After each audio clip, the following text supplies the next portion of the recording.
যাত্রাপুর থানার উদ্যোগে সোমবার পরিচালিত যৌথ অভিযানে প্রায় 1 লক্ষেরও কাছাকাছি গাঁজা গাছ ধ্বংস করা হয়েছে। সকাল 7টা থেকে শুরু হওয়া এই অভিযানে অংশ নেয় 69 নং ব্যাটালিয়নের বিএসএফ জওয়ান নিউ নিদয়া এবং কোয়াটিলা ক্যাম্পের সদস্যরা এবং টিএসআর-এর বাহিনী সহ মোট 1.5 শতাধিক জওয়ান। অভিযানে নেতৃত্ব দেন ওসি সিথিকান্ত বর্ধন। প্রথমে জগৎরামপুর এডিসি ভিলেজের তৈছমা কলোনি এলাকার জঙ্গলে 11টি বড় প্লট উজাড় করা হয়।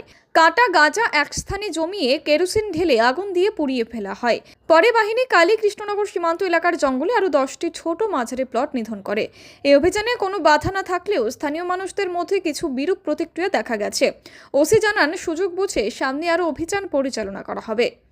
আজ আমরা গোপন খবরের ভিত্তিতে জগৎরামপুর এরিয়াতে এখানে তৈসামা একটা জায়গা আছে, ওই এরিয়াতে আমরা খালি জঙ্গলে, গভীর জঙ্গলে প্রচুর পরিমাণে যা দেখতে পাই এবং এখানে গিয়ে আমরা যাত্রাপুর থানার পুলিশ অফিসার সহ স্টাফ এবং 5ম ব্যাটালিয়নের টিএসআর, 7ম ব্যাটালিয়নের টিএসআর, 9ম ব্যাটালিয়ন টিএসআর, 14 নম্বর ব্যাটালিয়ন টিএসআর এবং 69 বিএসএফ ব্যাটালিয়নের অফিসার সহ এবং ওনাদের বিএসএফের উমেন স্টাফ সহ আমরা টোটাল এইখানে আমরা 11টা প্লট আমরা এখানে গাঁজা কেটে ধ্বংস করি এবং গাঁজার চারাগুলা ম্যাচিউর হয়ে গিয়েছিল, আমরা কেটে ধ্বংস করে দিয়ে আসি। এবং এখান থেকে আসার পরে আমরা কেকেনগর অঞ্চলে অনেকগুলো গাঁজার খবর পাই।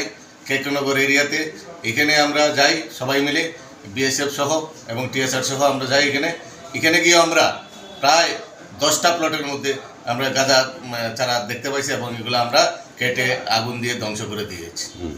এবং এটা একটা অপরাধজনক ঘটনা। যারা এই কাজের সাথে জড়িত তাদেরকে এই কাজ থেকে বিরত থাকার জন্য আমি অনুরোধ রাখছি এবং আমরা আগামী দিনে এই ধরনের জারি থাকব এবং এই কাজের সাথে যারা যারা জড়িত আছে তাদের বিরুদ্ধে আমরা থানার পক্ষ থেকে আইনগত ব্যবস্থা নিতে বদ্ধপরিকর। Bureau report, PV north east.